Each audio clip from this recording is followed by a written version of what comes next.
loves to complicate things, weaving around, intricating beautiful stories, deep and dark stuff, and things we usually find boring and sometimes so tough to wrap our heads around. The guy who is missing in the late night parties, the guy with the book. That is the friend I am to many. So, good evening everyone. I am Snehanshu, and today I take the liberty to share my story as a person. So, I was born in an atypical Bengali family. I don't like sweets, and I was not introduced to Robi Thakur when I was young. My father was in Air Force, so most of my childhood went around roaming places, moving around, meeting new people like you all, and losing old friends. I was usually the most talkative child in the room, parrot, as my teachers used to call me. Then one fine night, some winter, during Christmas, as far as I remember, I decided to talk this. We all grow, right? And teenage hit me hard. I was growing. Teenage with itself brought fears, insecurities, and the box. The box which I was finding hard to fit.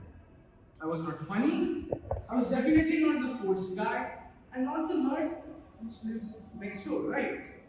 And I was lacking a definition. Gradually, I found my refuge in good music and books.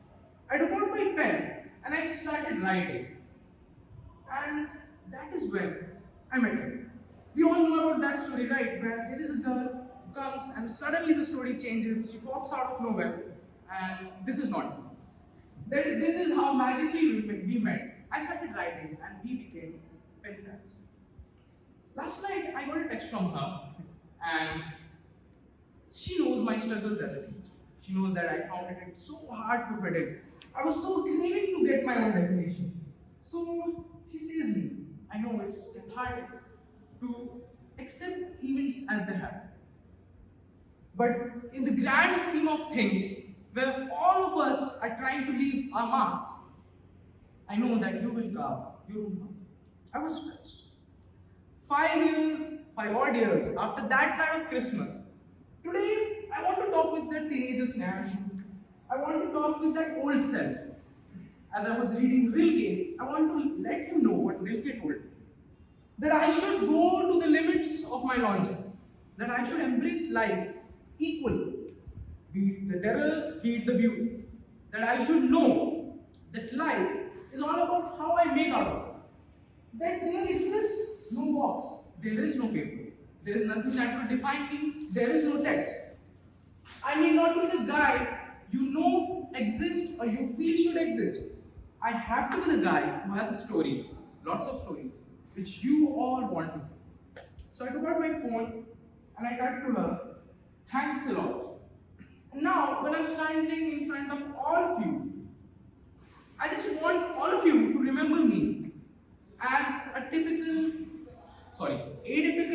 clumsy boy.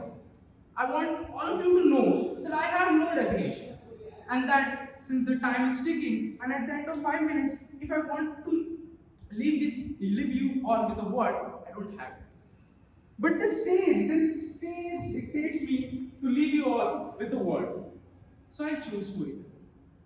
I want to tell you the story of the child me. I need to tell you the story of the college me. I need to tell you how I became who I am. I need to tell you about the girl who changed the story. I need to tell you about the girl who texted me. I need to tell you about all the people who matter, all the people who don't matter, the ordinary stories like mine which make a difference. So I want to call myself the storyteller. And that is how it is. I'm creating my own world. My world of notions, beliefs, people, folklore, and journeys. Because I've got stories to tell, and minds to sleep before I leave this world, minds to sleep before I go. Thanks, Robert Frost, for that line, and thank you all for being such a great audience. Thanks.